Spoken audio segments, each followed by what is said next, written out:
Shalom Bapak Ibu kasih dalam Tuhan. Shalom. Mari kita mau ibadah pagi hari ini.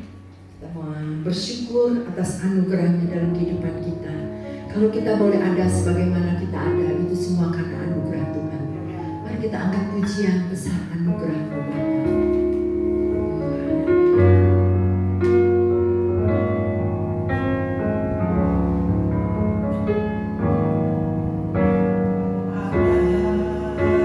Sebagaimana ku ada, berdiri menghadap tahta-Mu Bapa, semua karena anugerah-Mu yang telah selamatkanku.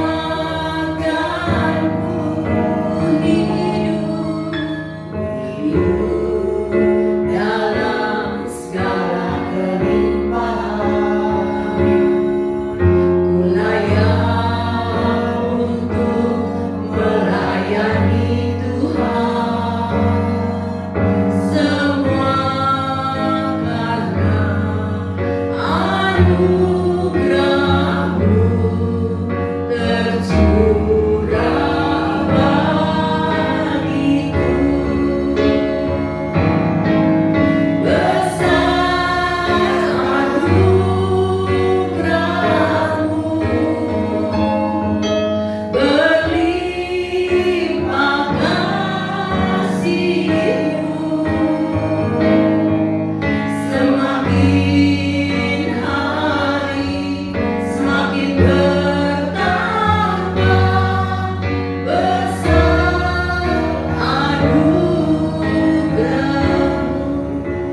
Kita nyanyikan lebih sungguh lagi.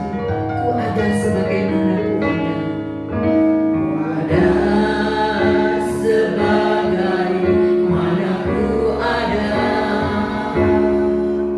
Berdiri menghadap tahta-Mu Bapa. Semua karena anugerah-Mu yang telah selamatkanku.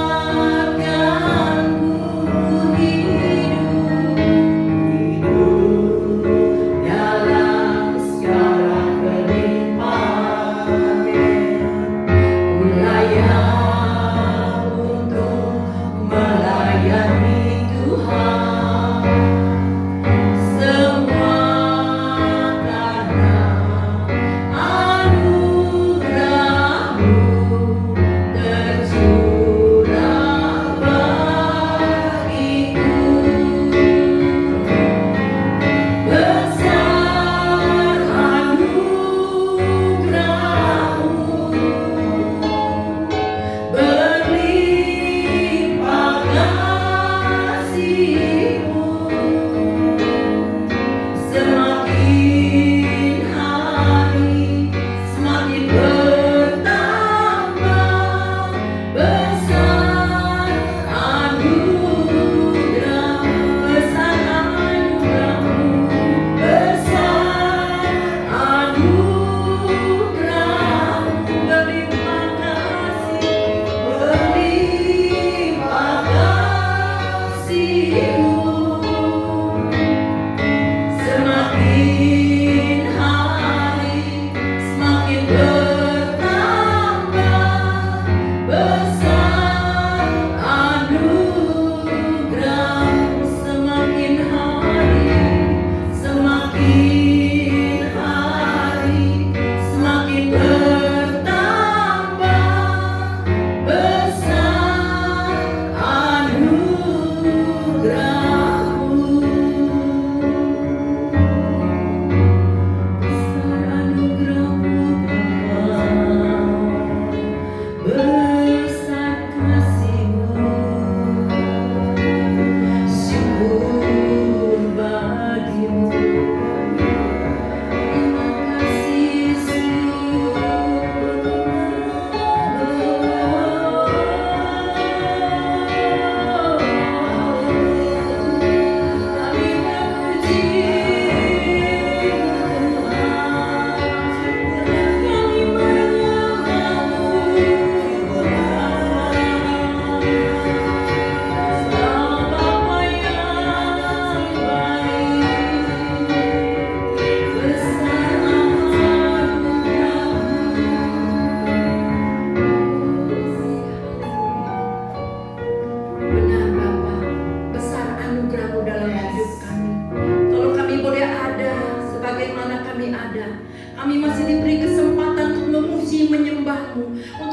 beribadah bersekutu dengan Engkau. Itu semua karena anugerah-Mu Tuhan. Terima kasih buat kesempatan demi kesempatan yang Tuhan beri. Terima kasih Tuhan. Tuhan Yesus, biar Tuhan Kau tolong urapi setiap kami Bapa. Tutup bungkus dengan kuasa darah-Mu. Ampuni segala dosa salah pelanggaran kami Tuhan. Untuk kami layak berkenan di hadapan-Mu Bapa.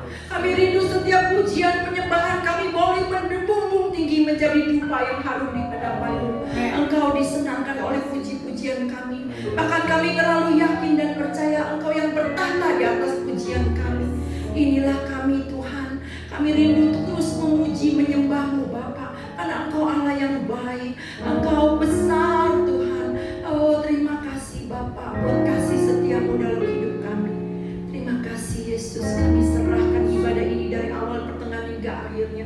Urapan-Mu turun atas setiap kami. Terima kasih Bapa, terpujilah nama-Mu. Dalam nama Yesus kami berdoa dan mengucap syukur. Haleluya. Amin. Mari kita mau datang ke hadirat-Nya dengan hati yang penuh sukacita. Sekalipun masalah ada dalam kehidupan kita, tapi kami yakin percaya kita akan terus bersukacita, memuji menyembah Dia.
Firman-Mu berkata Kau besertaku.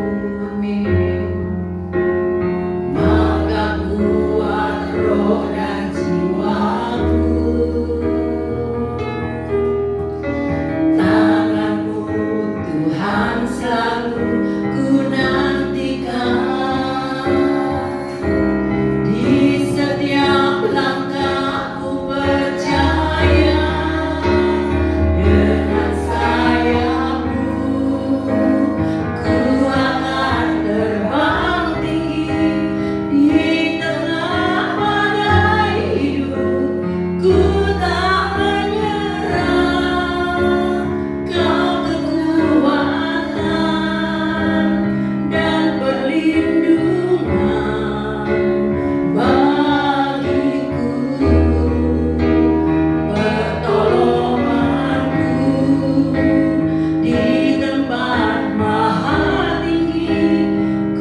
kita berdoa, saudara-saudara.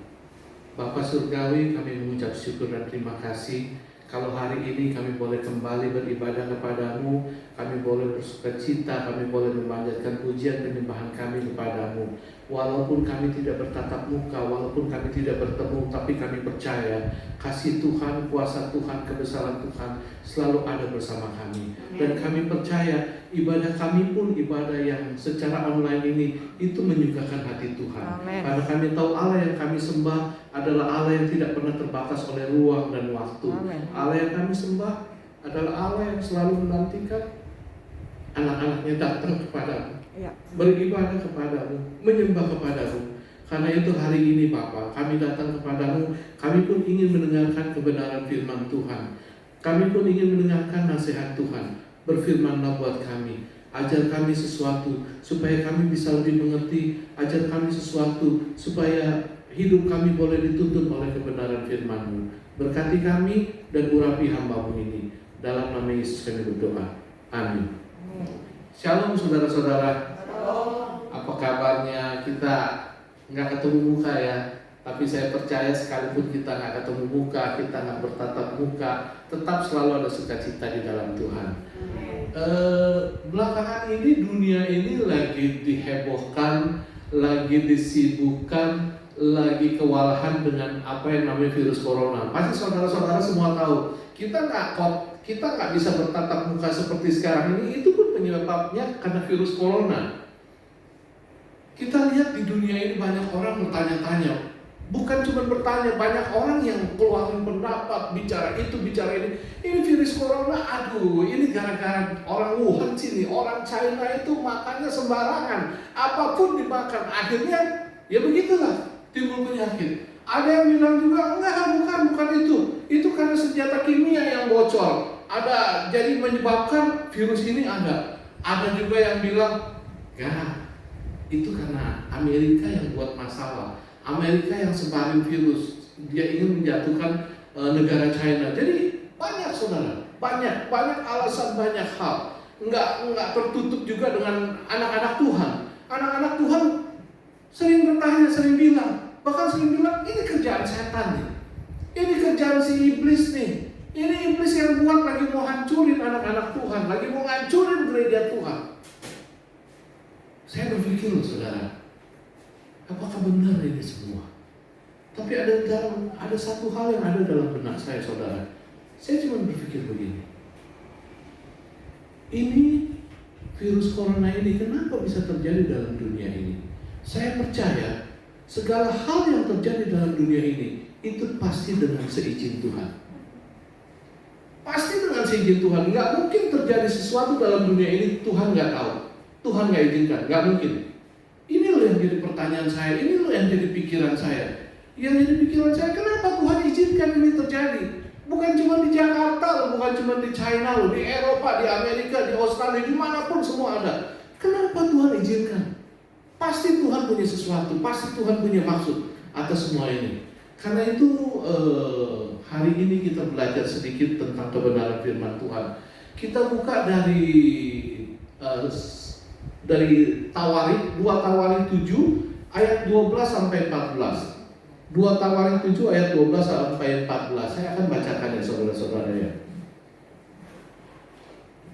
Firman Tuhan mengatakan demikian. Kemudian Tuhan menampakkan diri kepada Salomo pada malam hari dan berfirman kepadanya, telah kudengar doamu dan telah kupilih tempat ini bagiku sebagai rumah persembahan. Bila mana aku menutup langit sehingga tidak ada hujan, dan bila mana aku menyuruh belalang memakan hasil bumi, dan bila mana aku melepaskan penyakit sampar di antara umatku, dan bila mana dan umatku yang atasnya namaku disebut merendahkan diri, berdoa dan mencari wajahku, lalu berbalik dari jalan-jalan yang jahat, maka aku akan mendengarkan dari surga dan mengampuni dosa mereka serta memulihkan negeri mereka. Saudara, saya cerita sedikit tentang nasihat kita baca ini. Nasihat kita baca ini merupakan jawaban Tuhan. Jawaban Tuhan atas doa Salomo. Waktu itu saya kilas balik, kalau saudara mau baca kisahnya ada di 2 Tawarikh juga di pasal-pasal sebelumnya. Jadi waktu itu Raja Salomo mentahbiskan bait suci. Waktu dia mentahbiskan bait suci, Raja Salomo itu berdoa, menaikkan doa kepada Allah. Waktu dia naikkan doa kepada Allah, saudara bisa baca di pasalnya yang ke-6, banyak hal yang dinaikkan oleh Raja Salomo kepada Allah. Waktu dia naikkan doa kepada Allah, malam harinya Allah jawab doanya. Allah jawab seperti nats yang kita baca. Saudara, dari nats yang kita baca ini, kita bisa belajar banyak hal, banyak sekali hal. Tapi bagi saya, ada satu hal yang menarik. Saya akan bahas ini beberapa kali. Tapi ada hal yang pertama yang akan saya bahas. Saya akan fokus di ayat yang 13. Saya baca dulu dari ayat 12. Kemudian Allah menampakkan diri kepada Salomo pada malam hari dan berfirman kepadanya, telah kudengar doamu dan telah kupilih tempat ini bagiku sebagai rumah persembahan. Jadi Tuhan nih, Allah ini udah ACC, udah terima kalau bait Allah yang dibangun oleh Raja Salomo itu, Allah udah terima untuk jadi tempat perhentiannya, untuk jadi tempat korban persembahan, umatnya memberikan korban persembahan, dia sudah terima.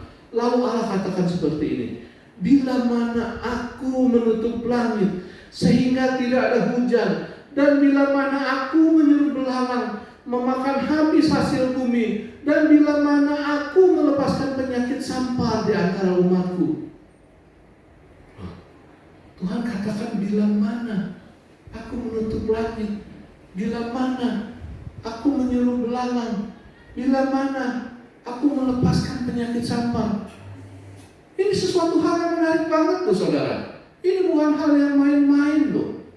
Ini bukan hal yang main-main. Kenapa? Yang jadi timbul dalam pikiran saya, kenapa Allah melakukan hal ini? Mengapa harus ada bila mana?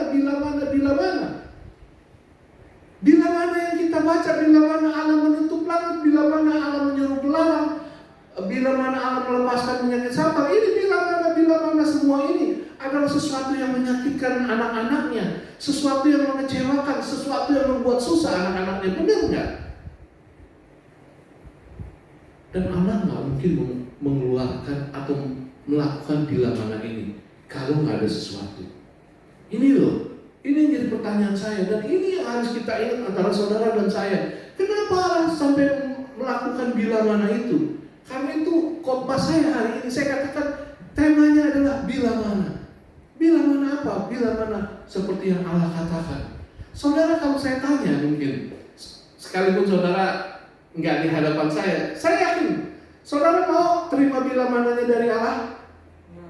Enggak. Pasti jawabnya enggak. Kira-kira kali Pak Wewe masa dibagi mau terima bila mananya Allah, kalau berkat Allah sih oke. Saya pribadi pun pasti bilang enggak deh. Mau dibagi satu kayak bila mana ke satu, kedua, ketiga, enggak. Kecuali kalau orang yang kurang satu nah itu mungkin. Dia ya udah Tuhan, tiga-tiganya bila mana kasih saya, itu orang yang normal. Tapi jujur ngomong, kalau kita ditanya mau nggak terima bila mana dari Allah, pasti kita bilang. Nah ini loh yang harus kita jaga. Ini yang harus anak-anak Tuhan tahu, supaya bila mana itu jangan sampai kepada diri kita. Ada banyak hal yang harus kita lakukan. Tapi hari ini kita coba bahas sedikit hal-hal apa yang bisa menyebabkan Allah memberikan bila mana itu kepada anak-anaknya atau kepada suatu bangsa. Nomor satu saudara, kalau kita meninggalkan Tuhan. Kalau kita meninggalkan Tuhan, bila mana itu pasti terjadi. Saya yakin benar. Karena apa? Karena kita belajar dari pengalaman yang ada dalam Alkitab ini. Berkali-kali bangsa Israel meninggalkan Tuhan. Berkali-kali. Dan berkali-kali ketika bangsa Israel meninggalkan Tuhan, bila mana itu turun. Allah bisa menyuruh bangsa lain, bangsa Filistin, bangsa Amori, atau bangsa apapun untuk menekan bangsa Israel. Penghukuman itu turun. Bila mana itu turun. Entah bila mana Allah menutup langit, entah bila mana Allah menyuruh belalang, entah bila mana Allah melepaskan penyakit sampar, pasti turun. Ini jangan sekali-kali meninggalkan Tuhan. Mungkin saudara bilang, saya enggak lah, bila mananya enggak lah. Saya enggak bakal bila mana itu nggak bakal terjadi sama saya. Karena saya nggak bakal pernah meninggalkan Tuhan. Meninggalkan Tuhan bukan berarti harus meninggalkan menyembah Allah lain selain daripada Allah yang kita kenal, Allah Abraham, Allah Ishak dan Allah Yakub. Bukan. Zaman sekarang menyembah Allah lain, ilah-ilah lain itu bukan berarti kita menyembah dewa-dewa atau Allah lain. Bukan. Banyak hal yang bisa menjadi ilah-ilah lain dalam hidup kita. Ketika hati kita udah nggak fokus kepada Tuhan, ketika Tuhan udah nggak menjadi yang utama dalam hidup kita, itu mulai ada ilah-ilah lain dalam hidup kita. Kita lebih suka nonton daripada ke gereja. Kita lebih suka ke pesta daripada melayani Tuhan. Hati-hati loh, hati-hati. Itu sama aja, sama seperti kita ada menyembah Allah lain. Saudara, alat kecil yang ada dalam tangan saudara itu, handphone, itu pun bisa jadi ilah dalam diri saudara. Hati-hati. Itu bisa jadi ilah karena apa-apa saudara lebih utamakan handphone. Dulu saya pernah saksikan. Saya pernah ikut satu KKR, saudara. Satu KKR di Bilangan Pluit yang berkhotbah itu orang Amerika, orang Afrika, orang hitam, orang Afrika. Dia hamba Tuhan terkenal, saya lupa namanya. Jadi waktu itu saya pergi dengan teman saya duduk saya duduk di sini, teman saya itu duduk di depan saya. Saat itu kita tuh lagi menyembah, lagi ada lawatan Tuhan, kita menyembah, kita angkat tangan, kita nangis. Karena ada hadirat Tuhan, lawatan Tuhan luar biasa. Teman saya di depan pun seperti itu. Tiba-tiba saudara, itu saya melirik, handphonenya dia taruh di bangku. Itu handphonenya bergetar, terus nyala lampunya, kedip begitu. Ini teman saya yang di depan ini lagi nyembah begini, lagi nangis begini, bisa berhenti. Dia bisa berhenti, nangisnya stop, nyembahnya stop, dia lihat ke bawah, dia ambil handphonenya, terus dia lihat, dia jawab, tutut, kayaknya itu mukanya yang dari sedih, dari yang melankolis begitu, bisa kayak muka sangar gitu, muka apa, kayak orang muka kesel, taruh, bisa nangis lagi, nyembah lagi. Itu terjadi bukan sekali loh, berkali-kali loh, ada 3-4 kali loh saudara. Saya di belakang yang sambil menyembah, sambil melihat seperti ini. Di situ Tuhan seolah-olah bicara sama saya. Lihat, handphone mengalahkan penyembahan anak-anakku kepada diriku. Begitu hebat ini ilah-ilah seperti ini. Hati-hati saudara, hati-hati. Mungkin saudara bilang, enggak, saya nggak mungkin menyembah dewa lain. Tapi ingat, ilah-ilah itu banyak macamnya. Hati-hati. Tetap utamakan Tuhan, tetap membesarkan Tuhan. Itu yang pertama. Jangan pernah tinggalkan Tuhan. Lalu yang kedua, saudara, bagaimana bila mana itu bisa turun kepada kita? Nomor 2, kalau kita itu udah egoisnya minta ampun, kalau kita itu sombongnya minta ampun, kalau kita itu angkuhnya minta ampun, kalau hidup kita semena-mena, hidup kita semaunya, itu bila mana itu bisa turun loh kepada kita loh. Saudara, ingat peristiwa bangsa Israel 3 tahun hujan nggak turun. Waktu Nabi Elia bilang 3 tahun hujan nggak turun. Itu penyebabnya apa? Karena Raja Ahab dan Ratu Isabel itu semena-mena, semaunya sendiri, sesuka hatinya sendiri. Sesuka hatinya sendiri. Bahkan saat itu Raja Ahab dan istrinya Ratu Isabel, semua nabi Tuhan dia bunuh. Nabi Tuhan dia bunuh. Bukan cuma itu, sampai hal-hal yang kecil, hal-hal keserakahan itu dia lakukan. Karena apa? Kesombongan, karena hatinya. Raja Ahab itu naksir sama kebun anggur yang di sebelah istananya, milik si Nabot. Dia mau beli sama si Nabot nggak kasih pemiliknya. Dia mau tukar, Nabot juga nggak kasih. Akhirnya Raja Ahab sedih. Waktu Raja Ahab sedih karena si Nabot nggak mau jual itu kebun anggurnya, Ratu Isabel, dia lihat suaminya sedih. Kenapa kamu? Itu pengen kebun anggur yang di sebelah, tapi dia nggak mau kasih. Oh tenang. Apa yang dilakukan? Ratu Isabel semena-mena.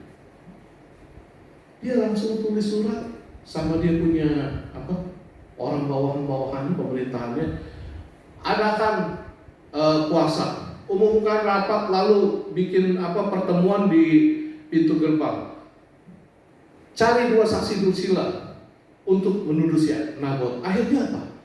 Hal itu dilakukan. Nabot dia nggak tahu apa-apa, nggak salah apa-apa, dibilang karena saksi palsu itu akhirnya si Nabot ditimpa batu sampai mati, dan kebun anggur itu diambil alih. Hati-hati loh, hati-hati, jangan semena-mena, jangan semaunya sendiri, jangan sombong, jangan bertindak kayaknya udah nggak ada yang bisa ngatur lagi. Ingat Daud tuh takut sama Tuhan tuh luar biasa. Tapi Daud sempat terpeleset. Dia dengan semena-mena, Daud bilang sama anak buahnya, coba hitung berapa banyak itu umat kita, bangsa Ibrani atau bangsa Yehuda, hitung ada berapa, daftar semua. Saya pengen tahu. Ini melukai hati Allah. Allah nggak suka. Akhirnya apa? Bila mana dari Tuhan turun, murka Tuhan turun sama Daud. Daud dikasih 3 pilihan lewat Nabi Gad. Allah bilang, kasih 3 pilihan sama Daud. Hukuman apa yang dia mau terima? 3 tahun kelaparan di antara bangsa Israel, atau 3 bulan Daud dikejar-kejar oleh musuhnya, atau 3 hari ada penyakit sampar di tengah-tengah bangsa Israel. Akhirnya Daud pilih yang 3 hari itu. Saudara-saudara, hati-hati, jangan semena-mena dalam hidup kita. Jangan kita sombong, jangan kita angkuh, jangan kita nggak bisa diatur, jangan segala peraturan perintah Tuhan kita labrak semua kita. Hati-hati saudara, itu bila mana itu bisa turun dalam hidup kita. Saya pernah ngalamin bila mana yang seperti ini saudara, karena kesombongan hati saya, karena saya semena-mena. Dulu waktu muda saya itu udah melayani, saya jadi majelis jemaat di sebuah gereja.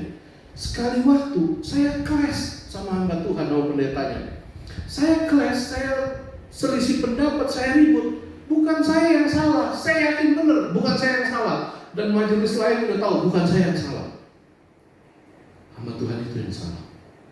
Tapi saudara tahu nggak apa yang saya lakukan? Saya sombong, saya semena-mena, saya semuanya sendiri. Habis itu enggak lah, gue nggak ke gereja. Gue nggak ke gereja situ nggak apa-apa, gue bisa cari Tuhan di tempat lain. Saya stop melayani Tuhan, saya tinggalkan pekerjaan itu. Akhirnya apa? Saya harus merasakan bila mananya Tuhan turun atas diri saya. Tuhan ajar saya sampai saya hancur. Hati-hati saudara, jaga sikap kita, jaga hati kita, jaga seluruhnya yang ada dalam diri kita. Jangan sampai bila mana Tuhan turun atas diri saudara. Lalu yang ketiga saudara, hal apa yang bisa menyebabkan bila mana itu turun kepada kita? Nomor 3 saudara, kalau kita sudah menyimpang dari Tuhan, kalau kita sudah melanggar semua peraturan Tuhan, kalau kita sudah hidup jahat di hadapan Tuhan, bila mana itu turun? Saudara ingat peristiwa Nabi Nuh kan? Tentang air bah yang melanda dunia bumi. Lihat, sebelum air bah itu terjadi, saudara baca di ayat sebelumnya, dikatakan apa? Allah memiliki bumi, Allah memeriksa bumi, Allah melihat bumi, dan didapati bahwa bumi itu sudah sungguh rusak benar.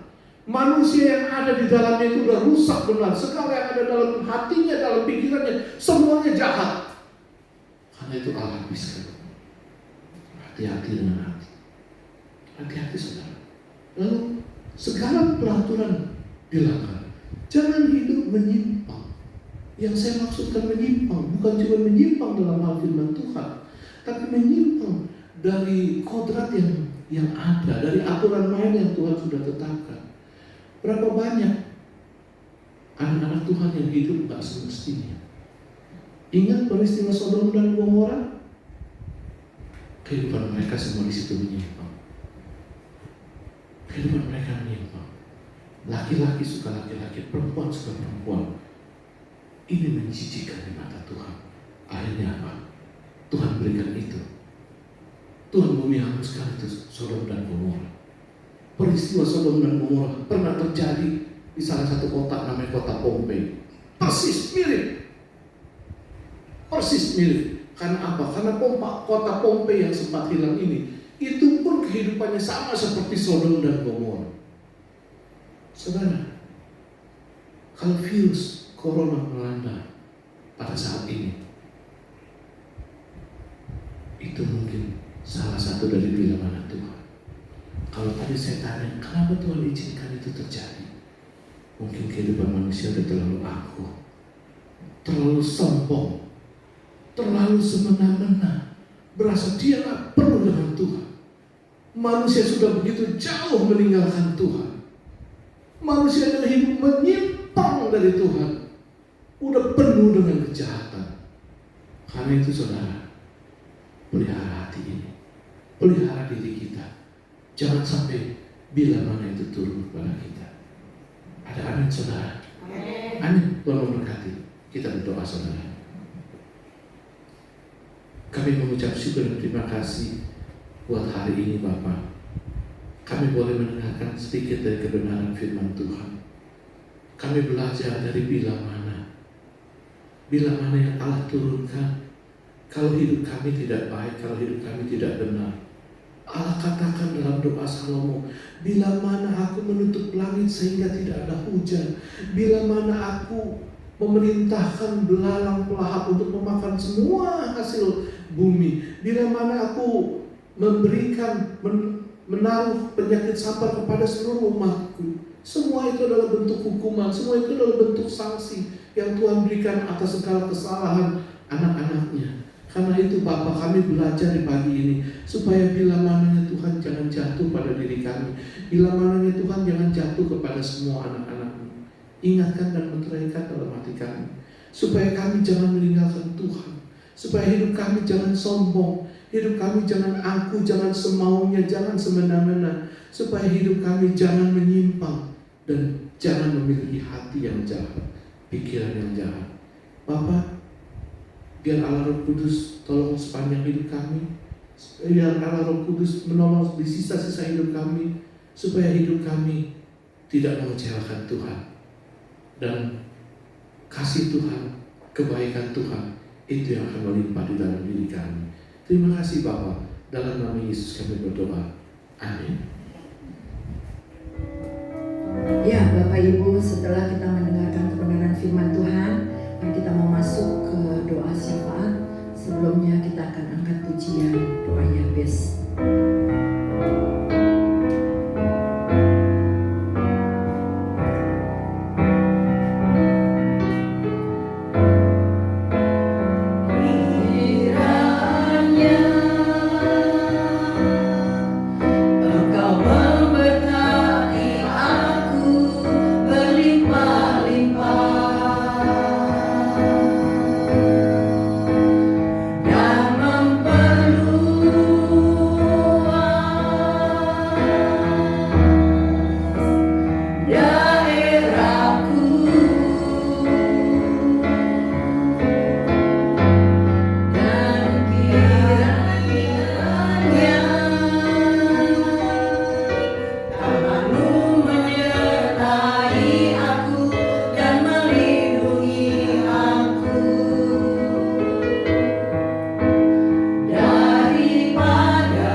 agar kami terus berbalik dari jalan-jalan kami Tuhan. Kami merendahkan diri di hadapan-Mu Tuhan. Inilah kami Bapa, kami mohon pengampunan yang daripada-Mu. Biar belas kasihan-Mu turun atas setiap kami Bapa. Ampuni segala dosa salah pelanggaran kami. Untuk kami terus Tuhan boleh memandang hanya kepada-Mu Bapa. Kami yakin dan percaya COVID ini tidak akan berlama-lama, tetapi akan segera berlalu Tuhan. Kami hanya minta di dalam nama Yesus Kristus. Tuhan, Engkau Allah yang berkuasa di bumi dan di surga. Segala kuasa ada dalam tangan-Mu Tuhan. Karena itu kami berseru berserah hanya kepada-Mu Tuhan. Oh Bapa di dalam surga, biarlah Tuhan Kau tolong juga para dokter, suster dan para medis yang ada Tuhan. Engkau berkati tangan-tangan mereka Tuhan, sehingga setiap apapun yang mereka lakukan, baik untuk memberikan pengobatan, baik obat-obat yang akan diberikan lewat infus, lewat yang disuntik, diminum, Tuhan berkati, berikan hikmat yang daripada-Mu. Terlebih Kau berikan kekuatan, kesehatan yang daripada-Mu Tuhan, agar mereka juga boleh lebih lagi Tuhan melayani-Mu Tuhan, melayani para orang-orang sakit Tuhan. Kau berkati, tutup bungkus mereka dengan kuasa darah-Mu. Berkati juga keluarga mereka Tuhan. Bapa di dalam surga, kami serahkan mereka dalam kasih pimpinan-Mu. Yang terbaik Kau selalu berikan buat mereka. Kami juga berdoa para yang pasien yang sakit Tuhan, Kau jamah sembuhkan dalam nama Yesus. Tuhan, apapun agama mereka, kami yakin dan percaya Tuhan, Engkau yang berkuasa. Biar belas kasihan-Mu turun atas setiap mereka. Lewat obat yang diminum, disuntik, mereka juga boleh sembuh Tuhan. Berikan mereka kesempatan Tuhan. Terlebih kami rindu juga mereka juga boleh mengenal Engkau Bapa, Allah yang benar Tuhan. Terima kasih Tuhan Yesus, terima kasih Tuhan Yesus. Kami juga berdoa Tuhan untuk bangsa dan negara kami. Kami yakin dan percaya Tuhan, bangsa ini ada di hati-Mu, di pikiran-Mu, di tangan-Mu, tidak luput dari mata-Mu Tuhan. Kami berdoa saat ini juga untuk Bapak Presiden Jokowi dan wakilnya Maruf Amin Tuhan. Bapak, Engkau berkati Tuhan, Kau berikan mereka hikmat yang daripada-Mu, kekuatan kesehatan yang daripada-Mu. Kau juga tolong untuk Kabinet Indonesia Majunya Tuhan. Bahkan juga Tuhan, para tentara, angkatan laut, darat, udara Tuhan, Kau berkati. Kau berkati juga mereka yang ambil bagian Tuhan di dalam garda ke depan Tuhan. Engkau berkati, tutup bungkus dengan kuasa darah-Mu Bapa. Apapun yang mereka lakukan Tuhan, berkati Bapa. Kami berdoa dalam nama Yesus Kristus. Kami rindu Tuhan, damailah Indonesia, sembuhlah Indonesia. Dalam nama Yesus Kristus, bagi Tuhan tidak ada perkara mustahil. Engkau mendengar setiap seru doa anak-anak-Mu Tuhan. Kami terlalu yakin dan percaya doa dan air mata kami tidak sia-sia. Engkau tampung di dalam kirbat-Mu Bapa. Engkau dengar dan bahkan Engkau jawab Tuhan tepat pada waktunya. Terima kasih Bapa, terpujilah nama-Mu. Kami berdoa juga Tuhan untuk jemaat-Mu Tuhan, dimanapun mereka berada, khususnya untuk jemaat GBI Alberta Bapa. Tangan kasih-Mu melindungi, menjaga, memelihara mereka Bapa. Engkau yang cukupkan segala kebutuhan, keperluan mereka Bapa. Kami tahu Tuhan, kami adalah anak-anak-Mu, kami umat-Mu, kami biji mata-Mu Tuhan. Engkau yang tidak pernah membiarkan dan meninggalkan kami. Kami serahkan sepenuhnya dan kasih pimpinan-Mu. Terima kasih Tuhan, bekerja, berkarya dan beracara Tuhan. Terima kasih Yesus, terima kasih Tuhan. Bahkan juga untuk hamba-hamba-Mu yang melayani, baik di kota-kota besar, kota-kota kecil, bahkan di pelosok-pelosok tanah air. Tuhan, Kau berkati mereka Bapa. Engkau melihat ketulusan hati mereka. Engkau melihat hati mereka yang rela melayani Engkau Bapa. Tuhan, cukupkan segala kebutuhan keperluan mereka, baik sandang, pangan, papan Tuhan. Kami yakin dan percaya Tuhan, mereka juga tidak lepas dari pengamatan-Mu. Engkau yang cukupkan segala kebutuhan keperluan mereka. Terima kasih Bapa, terpujilah nama-Mu. Inilah doa-doa kami yang kami naikkan di dalam nama Yesus Kristus. Kami terlalu yakin dan percaya Engkau mendengar dan menjawab setiap doa kami. Terpujilah nama-Mu. Segala pujian, hormat, kemuliaan kami kembalikan kepada-Mu. Hanya di dalam nama Yesus kami berdoa dan mengucap syukur. Untuk selanjutnya doa berkat saya serahkan pada Ibu Gembala. Kekasih-kekasih Kristus yang diberkati Tuhan, pulanglah dan terimalah berkat Tuhan. Turunlah kiranya atas saudara-saudara semua kasih karunia dan damai sejahtera dari Allah Bapa, pengampunan dan kasih sayang dari Tuhan penyertaan, penghiburan, dan persekutuan yang di dalam Roh Kudus memimpin kita sekalian. Mulai dari saat ini sampai Maranatha Tuhan Yesus datangnya kedua kali. Di dalam nama Tuhan Yesus kami sudah berdoa dan bersyukur. Haleluya.